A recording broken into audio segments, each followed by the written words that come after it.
This is the story of a town that vanished into thin air. It's one of the strangest mysteries in American history, and even after all these years, no one has been able to solve it. It all started in 1917. For decades, there had been rumors about gold in the area near the town of Tanada in south-central Alaska. So in 1917, prospectors arrived with the goal of striking it rich. They were so convinced that they would find gold here that they actually built an entire town. They named it Reed's Landing, after one of the prospectors, James Reed.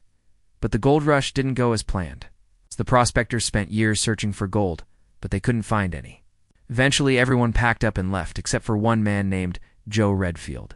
He decided he wasn't going to leave empty-handed, so he set up a small cabin and began trapping animals for their fur. But after a couple years, this too became unprofitable, and he moved away. By 1924, the settlement was completely abandoned. But then 2 years later, prospectors came back. Gold hadn't been found yet, but rumors persisted, so they thought they'd try once again.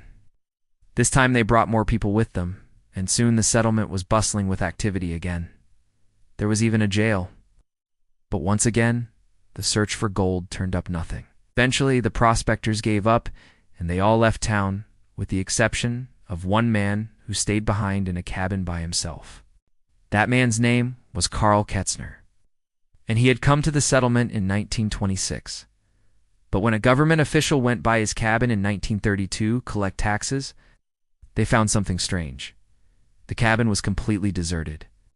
His food supplies were still there, and his dog was there too, but there was no sign of Carl anywhere. Strangely enough, this wasn't the last time that this happened either.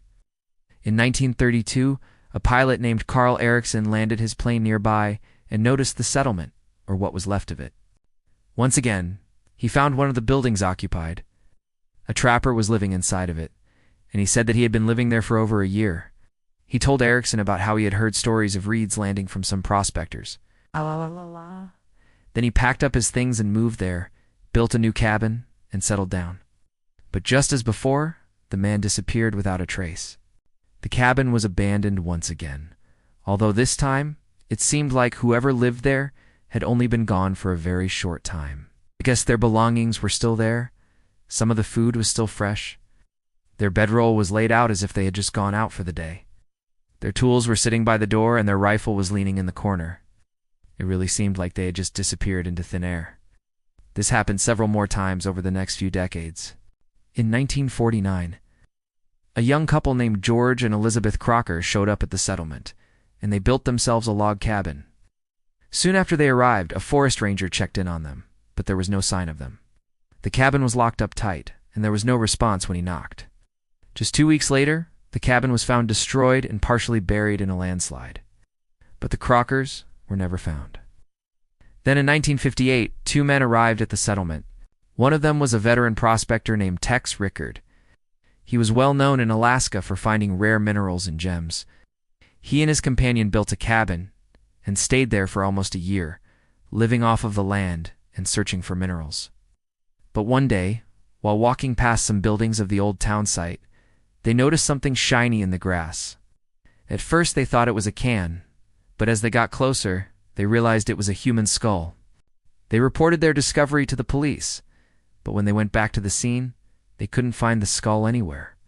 Over the next few days, they searched the area and eventually found more bones. There were 5 skulls total, and they appeared to be from European ancestry.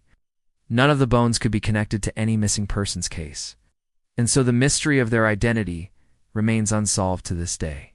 A newspaper from the time wrote, "A full-scale investigation was conducted by the Anchorage FBI office with officers combing the surrounding hillsides for additional evidence.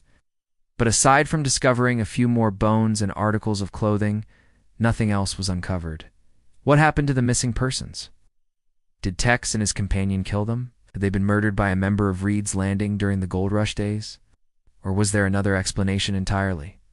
These questions remained unanswered, and in the following years, there were even more strange occurrences. During the summers of 1968 and 1969, a group of archaeologists excavated the site of Reed's Landing. They were doing this under the permission of the state of Alaska. But one day a man named Ivan Anderson showed up claiming that he owned the land. When the archaeologists asked him how this could be, he responded, "I just do. I bought it from the government." He demanded that they stop their excavation and leave.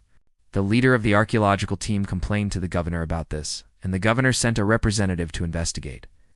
They found that Anderson's claim was false. He had unpurchased the land, and he had no legal right to tell the archaeologists what to do. But why was he trying to keep them from excavating the site? To this day, no one knows for sure.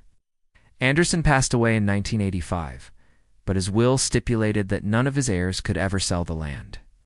So it seems like he wanted to keep it in his family forever, but why? All these years later, we still don't know. In 1972, the state finally decided to take action against the ghost town. They tried to demolish it, but this proved to be difficult because the buildings were made out of concrete.